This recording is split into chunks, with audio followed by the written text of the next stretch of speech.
ముఖ్యంగా గ్రామీణ ప్రజలు అనాదిగా వచ్చేసేసి కోడి మాంసమును, ఇటు గుడ్లు అధిక మొత్తంలో వినియోగం అనేది జరుగుతూ ఉంటుంది. ఇటు మనము ఈ మటన్‌తో పోల్చుకున్నా గానీ, మటన్‌తో పోల్చుకుంటే గ్రామీణ ప్రాంతాల్లో అతి చౌకగా దొరికేటువంటి మాంసం ఏదనంటే కోడి మాంసం.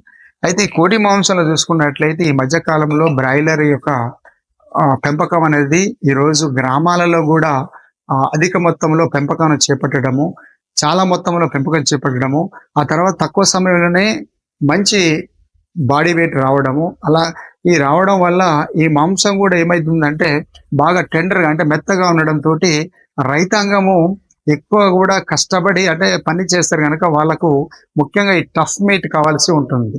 ఈ టఫ్ మీట్ కావాలంటే ముఖ్యంగా బాయిలర్ కోళ్ళనేది ఒక ఫార్మ్‌లో పెట్టి పెంచడం వల్ల ఈ కదలిక అనేది మూవ్‌మెంట్ అనేది ఎక్కువ ఉండదు.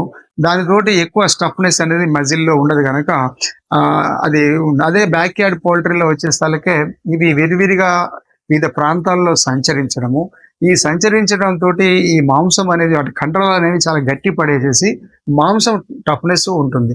అయితే ముఖ్యంగా ఈ మాంసము ముఖ్యంగా చూసుకున్నట్లయితే ఈ బాయిలర్ మాంసం చూసుకున్నా ఇటు ఈ యొక్క పెరటి కోళ్ళ మాంసం చూసుకున్నా గానీ మాంసం యొక్క ఈ యొక్క మాంసకృతుల్లో గానీ, వాటి యొక్క న్యూట్రిటివ్ వాల్యూస్‌లో గానీ, ఏదో పోషక విలువలో చూసుకున్నట్లయితే పెద్దగా ఏమాత్రం కూడా తేడా ఏముండదు. దీనిలో ఎంత మాంసకృతులుంటాయో దాంట్లో గూడా అంతే ఉంటాయి. అంటే దాదాపు వచ్చేసి కోడి మాంసంలో 21.5% వరకు గూడా మాంసకృతులు ఉంటది. సేమ్ బ్రాయిలర్ అదే మాంసకృతులుంటది.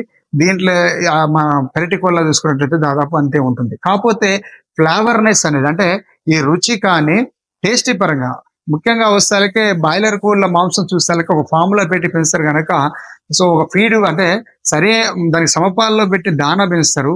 అలా కాకుండా ఈ పెరట్లో పెరిగేటువంటి కోళ్ళ చూసినట్లయితే అవి వివిధ ప్రాంతాల్లో సంచరిస్తూ ఆహ్, ఆ యొక్క పెరట్లో దొరికేటువంటి చెదలే గాని, ఆ తర్వాత ఏవైతే క్రిములు, క్రిమి కీటకాలే గాని, చెదలు లాంటివి గాని, గడ్డి లాంటిదే గాని, ఆకులే గాని, అలమలు లాంటివి తినేసి పెరగడం వల్ల ఏమవుతుందంటే ఆటిలో ఉన్నటువంటి యారోమాటిక్ నేచర్ గడ్డిలో గాని, ఈ గడ్డిలో ఉన్నటువంటి యారోమాటిక్ నేచర్స్ కన్జ్యూమ్ చేయడం వల్ల, అయి తినడం వల్ల ఏమవుతుందంటే ఈ యొక్క మజిల్‌లో గూడా కొంత రుచికరమైనటువంటి అంటే ఫ్లేవర్‌నెస్ అనేది పెరుగుతుంది. రుచికరం అనేది వస్తుంది గనక గ్రామీణ ప్రాంతాల్లో ఉన్నటువంటి ప్రజలకు ముఖ్యంగా చూసుకున్నట్లయితే బాగా టేస్టీగా ఉన్నటువంటిది కొద్దిగా టఫ్‌గా, గట్టిగా ఉన్నటువంటి మాంసాన్ని ఎక్కువ ఇష్టపడతారు గనక పెరటి కోళ్ళ మాంసంనే ఎక్కువ ఇష్టపడుతుంటారు.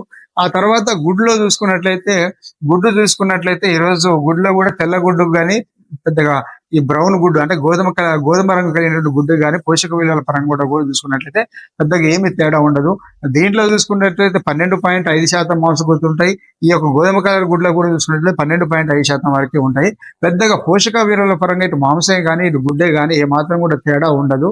కొంత రుచికర అంటే పెరట్లో పెరిగేటువంటి ఏవైతే మనం ఇంతకుముందు చెప్పుకున్నామో యారోమాటిక్ నేచర్ అంటే ఈ రుచి ఉంటుందో ముఖ్యంగా వస్తాలకి గడ్డి లాంటివి ఇవి తినడం వల్ల ఏమైతుందంటే ఈ యొక్క ముఖ్యంగా దాంట్లో ఉన్నటువంటి యెల్లో పిగ్మెంట్స్ ఉంటాయి. ఈ గడ్డిలో ఉన్నటువంటి పిగ్మెంట్స్ అన్నీ ఏమైతాయంటే యెల్లో కలర్ అంటే ముఖ్యంగా డార్క్ యెల్లో కలరు రావడానికి ఉండడం వల్ల కొంత రుచికరంగా కూడా ఉంటది గనక, ఈ ముఖ్యంగా తెల్ల గుడ్డుతో పోల్చుకుంటే గోధుమ కలర్ గుడ్డులో చూసుకుంటే పోషక పరంగా చూసుకుంటే పోషక విలువ ఎలాంటి తేడా లేదు. కానీ రుచిపరంగా చూస్తే కొంత తేడా అనేది కొంత తేడా ఉంటది గనక, ఇది మాత్రమే తేడా ఉంటుంది గనక ముఖ్యంగా గ్రామీణ ప్రాంతాల్లో ఉన్నవారు ఎక్కువ మొత్తంలో గూడా ఈ బ్రౌన్ గుడ్డు తినడం వల్ల ఎక్కువ వీటికి అలవాటు పడ్డారు గనక, ఈ రోజు వచ్చేసి ఈ రకంగా పెంచుకోవడానికి కాపోతే ఏందంటే తక్కువ గుడ్లు ఇచ్చేటువంటి నాటు జాతి కోళ్ళను పెంచుకోవడం కంటే గూడా తక్కువ మాంసం ఇచ్చేటువంటి నాటు జాతి కోళ్ళను పెంచుకోవడం కనుక కూడా ఈ రోజు ఈ యొక్క అభివృద్ధి పరచబడినటువంటి కోళ్ళలో చూసుకున్నట్లయితే ఈరోజు మన తెలంగాణ రాష్ట్రంలో గాని, అటు ఆంధ్రప్రదేశ్ తెలుగు రాష్ట్రాల్లో